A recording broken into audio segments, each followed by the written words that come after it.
The Godfather Part II, 1974's epic saga of mobster melodrama, and widely hailed as one of the greatest films ever made. But let's be real for a moment and peel back the layers of cinematic reverence to expose the monotonous bore fest that lies beneath the surface.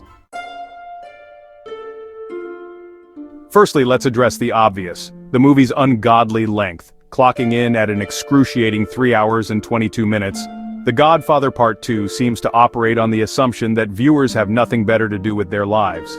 Seriously, Francis Ford Coppola, did you think we needed a full-length novel's worth of screen time to grasp the complexities of the Corleone family? If I wanted to commit to something this lengthy, I'd pick up War and Peace. At least then I'd get some exercise lifting it.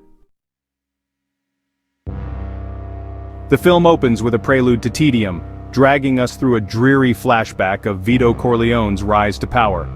Young Vito, played by Robert De Niro, who is apparently allergic to charisma, silently plots his way through the streets of 1900s New York. Watching De Niro's Vito is like observing a particularly sullen statue that occasionally murders people.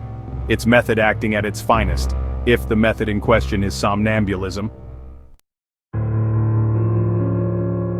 And then there's Al Pacino's Michael Corleone, the world's most morose mafia boss.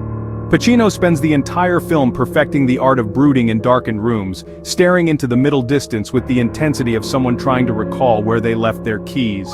Sure, he's supposed to be tormented and complex, but does he have to be so insufferably dull? A mob boss who spends this much time sulking could have easily outsourced his criminal empire to a group of angsty teenagers. The plot, if you can call it that, meanders like a drunken sailor. We're supposed to be invested in Michael's increasingly paranoid quest to protect his empire and family, but honestly, it feels more like an endless loop of boardroom meetings and hushed conversations that go nowhere.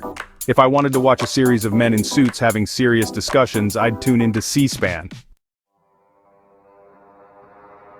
Then there's the much-praised dual narrative structure, alternating between young Vito and present-day Michael.